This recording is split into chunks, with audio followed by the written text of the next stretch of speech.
Hello, everybody. Welcome back to Beer and Money. My name is Ryan Burklo. And I'm Alex Collins.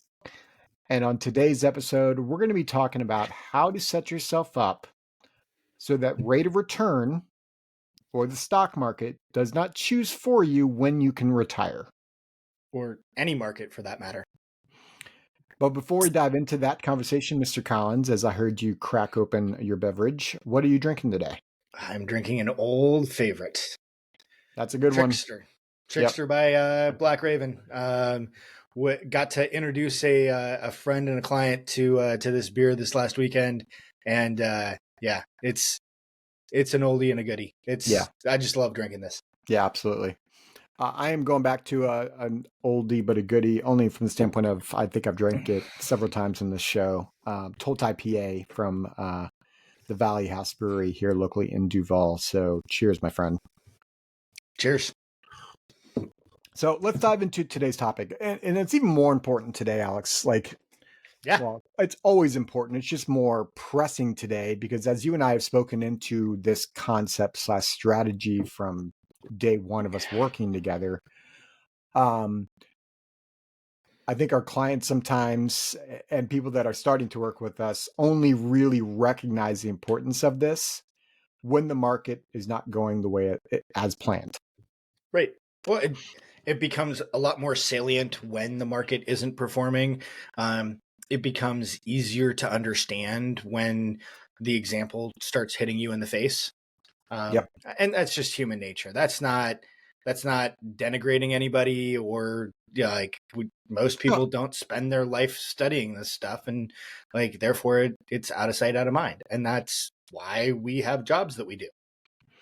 So let's dive into it here, right? So when I think so often people are saving a bunch of money and they're saving it in typically retirement accounts, right? And maybe they've got some investment accounts, but the whole purpose of those is a rate of return conversation. How do I get my wealth to compound?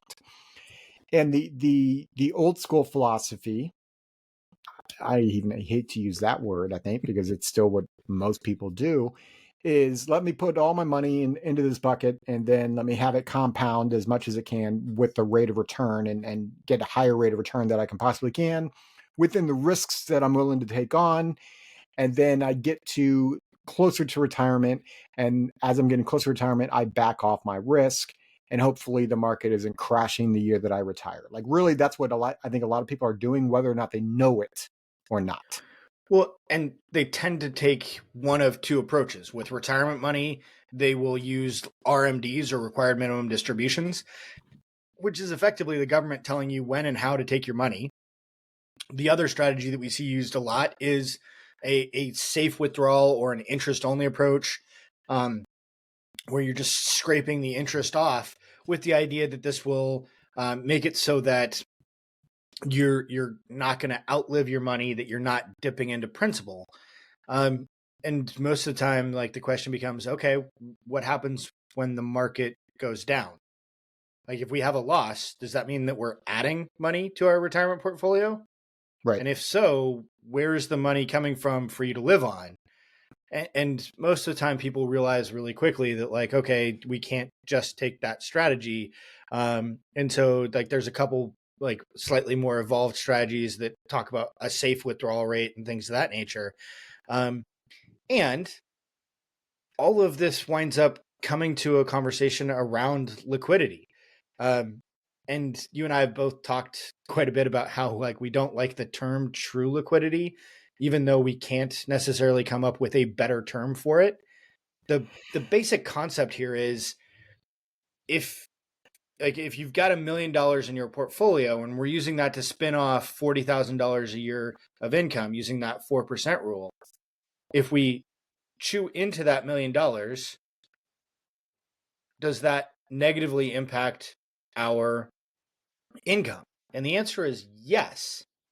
If the answer is yes, then we don't have liquidity with that money, even though we could just go ahead and take it.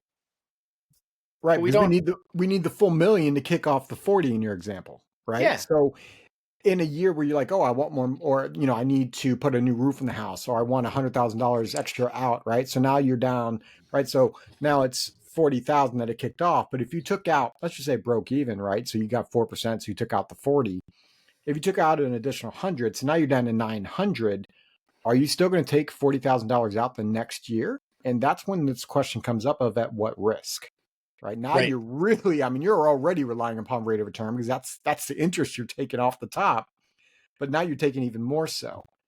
And so that's what we're talking about, like how really liquid is your money. And so the typical conversation that we see is, before retirement, short-term volatility it's addressed by the fact that you're not retiring tomorrow. You've got this 20, 30-year time horizon, right? So you're not touching that money.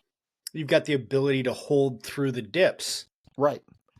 And then in retirement, after down years, now when you're taking money out, though, now it compounds everything, right? When the market's down 10% and you still have to take money out, you just compounded the loss. And so what a lot of people end up doing is it looks some version of this, right? And we've got $2 million in what we call variable funds that's invested in the market, stocks and bonds, right? We take out, the market has a loss that year of 9%. So the $2 million lost 180 grand. We take out our $80,000, that 4% withdrawal rate that Alex was speaking into earlier, right? So at the end of year one, our $2 million is down to 1.74 million. Fast forward to year two, we start at 1.74 million. We have another market loss, and let's just say it's 11%. Now we lost $191,400 of the 1.74 that we started with. We still take out the $80,000. And now by end of year two, we're at $1.468 million, a little bit less than $1.5 million. So to sum this up, we're down $500,000 and we've only taken 160 as income. Yeah. Actual market loss was 20% in those two examples. The actual portfolio reduction was actually 27%. That's a big deal, right? So what we do to combat this is we have multiple buckets of money. Some of our money, yes, it's still in the market. That's the variable funds. But why not having a side bucket of money that's not in the market? And then what we do is this. When the market's up, well, we take our withdrawals from the money in the variable market or variable fund. When the market's down, we can take the money from what we would call the liquid funds, the funds that are not down. So the liquid funds is not invested in the market. This is money that will not go down. And so if the market's down 9% in this example, we're taking the money from the liquid funds. What does this look like overall in the bigger picture? Before we go there, so many times when we have this conversation with clients have heard us talk about timing the market and nobody can time the market and blah, blah, blah. And they're like, you're now timing the market. And the answer is no, we're not. We're not timing the market. We're allowing what the market has done to dictate the decision that we're making. So the market's down 9%. If we had known ahead of time, we would have taken from the liquid fund ahead of time. Not taken out. So it's one of those things where we're not timing the market. We're making a decision based upon what the market has already shown us it's doing. What we're trying to do is effectively allow the market to come back from the loss by having money that we can go get access to where we're not selling at a loss. Yeah, Alex, what I think you're trying to articulate there is, look, you should have your first year of retirement should have been sitting in cash to begin with. Yeah. Right. So you should have that money sitting in cash, right? You retire, the money's already sitting in cash. The market goes on, and at the end of year 2025, it's down -9%. Well, then the next year, guess what? We're taking it from the liquid funds. That's not timing the market. We just experienced what the year was.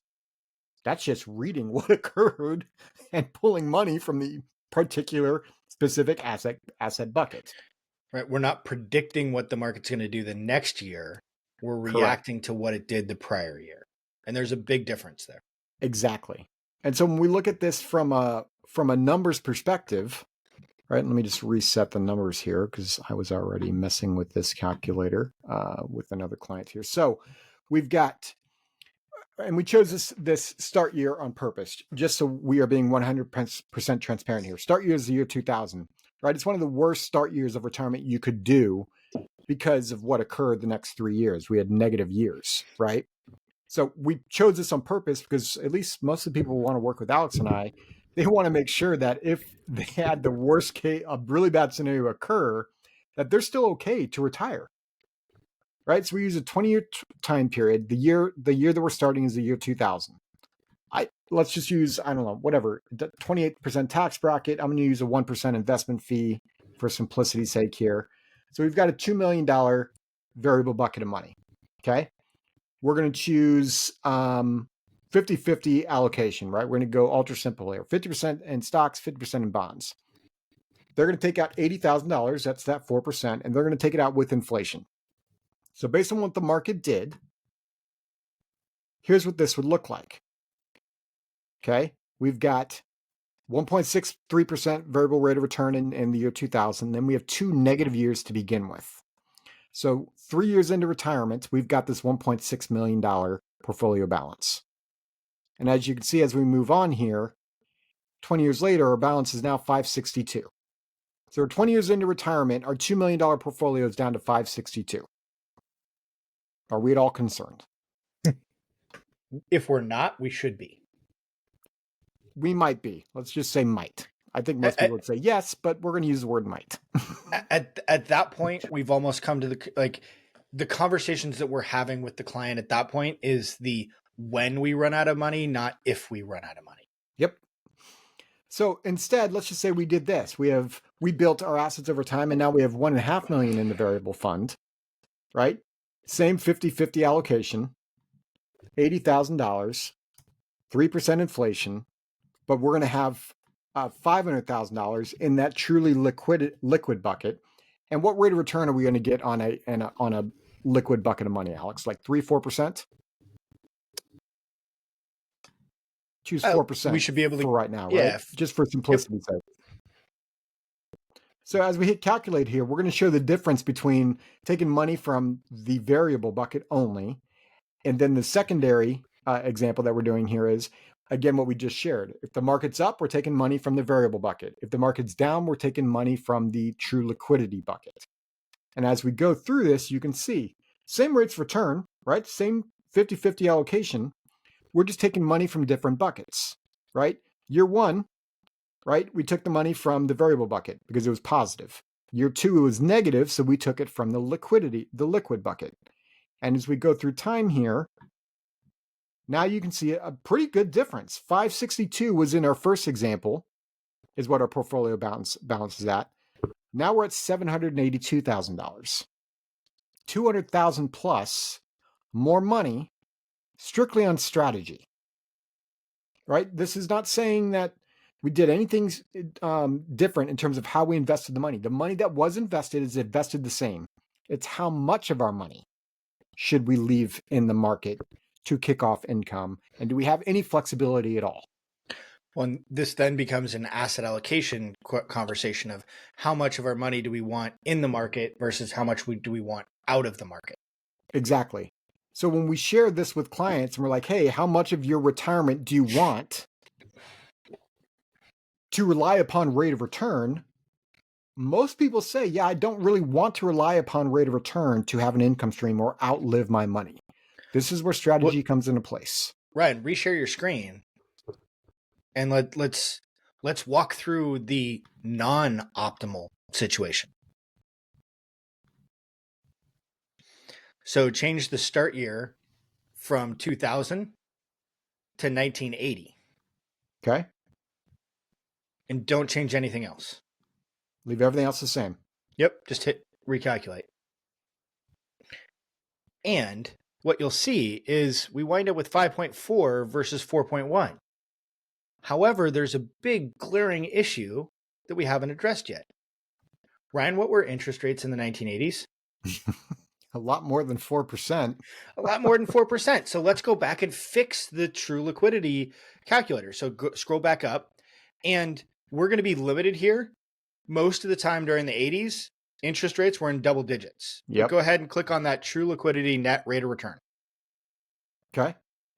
And select the most aggressive choice. Okay. So we're going to choose 8% in this example. And that's still less than double. In the 80s, yeah. still less than double digits, and now hit recalculate. And so even in a Goldilocks situation where the market did phenomenally over this time period, okay, so we left what, $200,000 on the table. Not even 200, but yeah. If this is the case, I'm pretty sure every single client is jumping up and down going, I got $5.3 million left versus 5.4. And they will happily do that to make it so that they don't wind up in the example of the 2000s, where now we're just driving off a cliff. And the only question is, when do we hit the bottom? So it's one of those things where we need to understand what the trade-off actually is. And if we're able to go ahead and have a trade-off like this, where we're giving up, a little bit of return, but at the same time, we're taking a dramatic amount of risk off the table. Most of the time, our clients would say, this is a trade-off that I'm happy to go ahead and do. And this is working with information that we already know occurred. We already know that the 80s was a great time, right, in the market from this standpoint, right outside of, I think it was 1986, right, Black Monday that day. But 87. 87, sorry. But the fact of the matter is look how close these numbers are. And that's with information we already had ahead of time. We don't know what the next 20 years are going to look like. So what is your real strategy here? So this is kind of a no-brainer to look at. And so that's the whole purpose of today's episode, is we wanted to go over all of our money. We're investing all of our money in accumulation years. At what point do we want to make sure some flexibility and have strategy so that when we get to retirement years, we don't rely upon the market to make or break our retirement? Well, and we also didn't go over anything that talks about, hey, we took a little bit less risk in this scenario. What does that allow us to do differently with the rest of our assets? Yeah. Might we be able to go ahead and amortize our assets or annuitize our assets or use a better distribution method?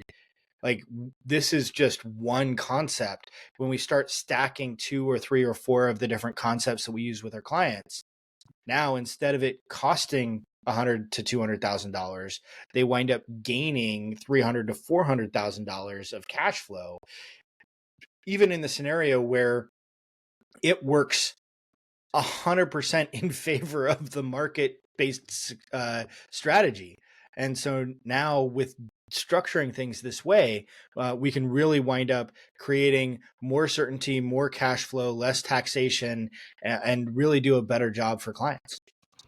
So that's our episode for today. Head over to beerandmoney.net, and at the top of the page, if you have any questions for this episode, there's a contact us section, and that's where you can ask us any questions. Or if you have other topics that you would like for us to talk about on the podcast, that's a great way to reach out to us. We hope this episode was valuable for you. And as always, Mr. Collins. Cheers. This podcast is for informational purposes only and is not to be construed as tax, legal, or investment advice. Although the information has been gathered from sources believed to be reliable, please note that individual situations can vary. Therefore, the information should be relied upon only when coordinated with individual professional advice. Guest speakers and their firms are not affiliated with or endorsed by Park Avenue Securities, Guardian, or Quantified Financial Partners, and opinions stated are their own. Guardian, its subsidiaries, agents, and employees do not provide tax, legal, or accounting advice. Consult your tax, legal, or accounting professional regarding your individual situation. All investments and investment strategies contain risk and may lose value. This material is intended for general public use. By providing this content, Park Avenue Securities, LLC is not undertaking to provide investment advice or a recommendation for any specific individual or situation, or to otherwise act in a fiduciary capacity. Please contact a financial representative for guidance and information that is specific to your individual situation. Ryan and Alex are registered representatives and financial advisors of Park Avenue Securities, LLC. OSJ 200 Market Street, Suite 1850, Portland, Oregon 97201. Phone number 503-221-1226.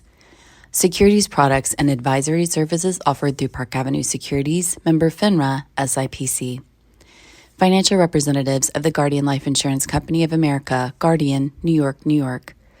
Park Avenue Securities is a wholly owned subsidiary of Guardian. Quantified Financial Partners is not an affiliate or subsidiary of Park Avenue Securities or Guardian. Ryan Burklo, CA Insurance License Number 0K24924. Alexander Collins, CA Insurance License Number 0H24806. 7886395.1. Expiration date April 2027.